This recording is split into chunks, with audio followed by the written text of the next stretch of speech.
Qatar is the wealthiest country on the planet. Their citizens enjoy a higher GDP per capita than the Swiss, or indeed any of the nationals from any of the other oil-rich monarchies. But today we are not going to talk about this. In fact, the most important fact of this country is not their wealth, nor their absolute monarchy, or their ties with radical terrorist groups. Beyond any doubt, what made this country famous can be summarized in just two words, and those words are Al Jazeera. It is the most influential TV network in the Arab world and one of the most important news networks on the entire planet. At the beginning of the 1990s, the royal family that rules Qatar with an iron fist, the Al Thani house, had a dream. They wanted to turn their nation into the hegemonic leader in the region. But the question was, how could they achieve this goal? I mean, we're talking about a tiny country with a smaller population than the city of Chicago. Of course, they couldn't rival Saudi Arabia in the military field, and Sharia law made it impossible to be a financial powerhouse. Further, their geographical position was nothing special either. There was only one possible strategy, and that was the idea of so-called soft power. In other words, influence, diplomacy, and, well, propaganda. Since then, Qatar has invested more than any other country in improving their image to outsiders by doing things like hosting the Soccer World Cup in 2022, a Formula One race, and even directly sponsoring soccer teams. But among all these projects, the most successful and famous of them all has to be their TV network, Al Jazeera. They are the market leader in terms of audience in the entire Arab world. In fact, their market share surpasses all of their rivals put together. And this is all despite the fact that the channel is banned in most countries.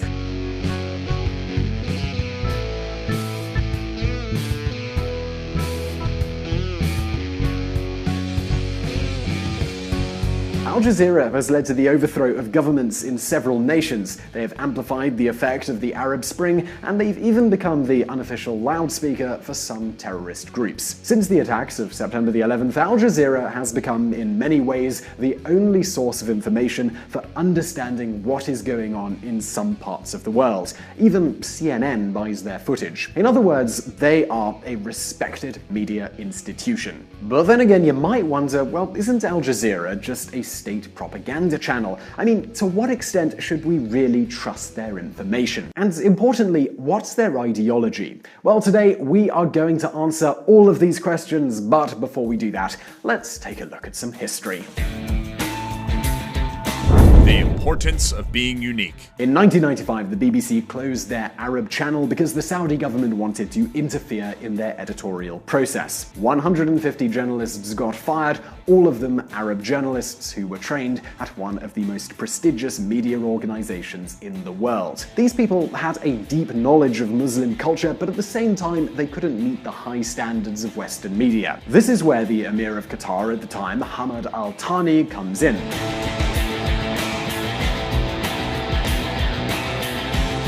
Al Thani had just come to power and had a clear vision for his country. He wanted it to become the leader of the Islamic world. In order to achieve that, those 150 unemployed journalists were given an opportunity. As soon as they lost their jobs, Qatar offered them brand new ones. Now, what was their mission? Well, that was to create a brand new news network, an Arab-speaking media outlet that would meet the quality of Western media at any cost. Qatar's government gave them a $147 million loan, and with that, this team of 150 journalists could buy state-of-the-art studios, have correspondents in many countries, and broadcast through a satellite. Every little detail was taken care of. For example, to design their logo, the Emir made a public contest. Finally, this one, the one that you see on the screen now, was the winner, and as you can see, it reads Al Jazeera in Arabic. Finally, in 1996, Al Jazeera, that means the island in Arabic, started broadcasting to the Arab world. In very little time at all, they surpassed the rest of their rivals. Think about it. I mean, back in the day, Arab TV was extremely boring. In this part of the world, freedom of expression doesn't really exist, and therefore TV news just offered official announcements. Al Jazeera was different. They had no problem with criticizing various politicians and royal families. They showed corruption scandals, and they even interviewed political dissidents. All of this was done in a dynamic style that had never been seen on Arabic television before. Nevertheless, the real turning point for Al Jazeera was 9/11. Osama bin Laden used this TV network to broadcast his claim to the terrorist attack. All of a sudden, the name Al Jazeera was being said on TV news around the world. But not only that, a month after the terrorist attack, the American government declared war on Afghanistan. Back then, all the big media corporations like CNN or CNBC had correspondents in Tokyo, London, or Berlin, but no one had thought Kabul would be that newsworthy. And, well, guess who did have an office in the Afghan capital? Yup, that would be Al Jazeera. Since they were a channel targeted to the Muslim world, they had correspondents in all of the Muslim countries. Suddenly, Al Jazeera footage was appearing on televisions all around the world. This is why, in 2004, the Emir of Qatar realized that what he had not only was a powerful tool to reach the Arab world, but indeed the world at large. And this is how English Al Jazeera was born, and it was ready to broadcast into the most competitive media market in the world, the United States of America. Since then, Al Jazeera has become the TV news that talks about countries that never appear on American TV news. Want to know about Africa? Well, tune into Al Jazeera. What about the Middle East? Again, go to Al Jazeera. Central Asia? Yeah, you're beginning to get the picture. But do wait a minute, because things are not quite as great as they seem to be. Don't forget, we are talking about a TV network that is being paid for by a government in order to influence other countries. Starting to sound a bit like it might be propaganda. Well, let's dive a little bit deeper. Islam's enfant terrible. As we said before, Al Jazeera was the first Arab TV network that openly criticized the governments of other countries. We started the revolution back in 2011. And rather unsurprisingly, this was not always welcome, especially given that most of these other countries are dictatorships. So, in 2011, an uprising in Tunisia started out, and the dictator of this nation abandoned it. All of these facts could have had little to no impact abroad, but Al Jazeera had deep coverage of this uprising so that it could be seen in other countries. Since it was a satellite station, their signal was arriving to sets all across North Africa and the Arabian Peninsula. This is how the inhabitants of other countries next to Tunisia, like Egypt, saw their neighbors protesting and thought, wait a minute, we've also got a dictator. Couldn't we do something just like that? And of course, nearly every person in opposition to Mubarak had a news show that they could now watch. And of course, this was not something that went over brilliantly with those dictators. Al Jazeera shut down in Egypt as Mubarak fights for control of airwaves. But, well, what exactly is the problem here? Well, censoring a satellite TV station is harder than it seems. Of course, you can forbid it if you want, but if someone wants to access the station and they have a satellite dish, then technically it's possible. If you are having problems receiving any Al Jazeera channels, this guide will take you through the process of tuning your satellite receiver. So, in a matter of months, all of these Arab citizens were seeing their neighboring countries overthrowing their dictators, and this explains, in part, the Arab Spring phenomenon. But wait a minute again, because not everything is perfect. Of course, Al Jazeera helped to finish off a lot of dictatorships, but the truth is the people they promoted on their network were not really any more democratic. For years, the Muslim Brotherhood's spiritual leader was given his own television show on Al Jazeera. Even Daesh, the Islamic State, was portrayed by Al Jazeera as just an opposition force to al-Assad in Syria, and even as a group of moderate rebels. The same happens with other Sunni radical terrorists like Al-Qaeda. And now you might be wondering, is Al Jazeera a network that stands for radicalism and against the West? Well, the truth is, they've also been accused of just the opposite. Just ask the Emir of Bahrain and his government.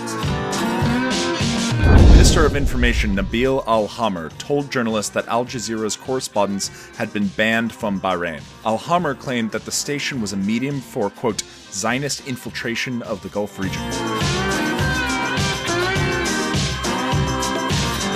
Surprised? Well, for many, Al Jazeera is Zionist Western propaganda, while for others, it's the TV station of the radicals. In fact, the only common ground for Al Jazeera when it comes to ideology is the interests of the ones who finance them, the royal house of Al Thani, who, by the way, don't support freedom of speech in their own country.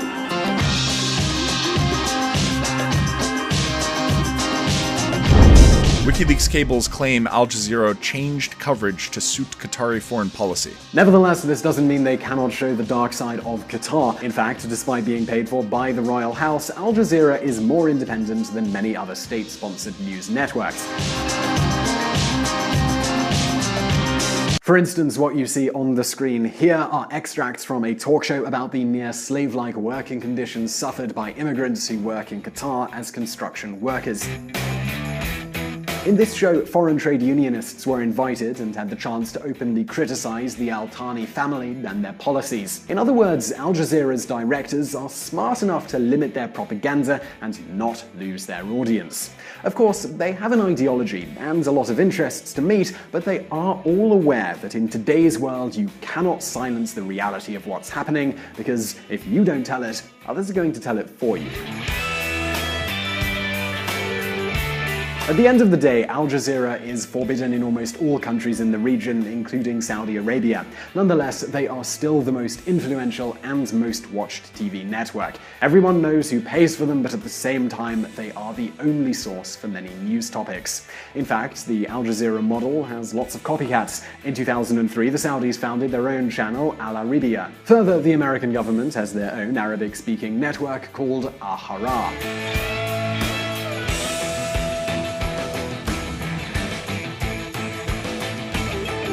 And what about Iranian TV? Hispan TV is a Spanish-speaking network paid for by the Iranian government in order to influence the Hispanic world. They also have an English-speaking channel called Press TV. In 2005, Russia launched Russia Today, also known as RT. Meanwhile, Al Jazeera keeps exploring new possibilities. Their latest creation is A+J, a Facebook page where they share viral news.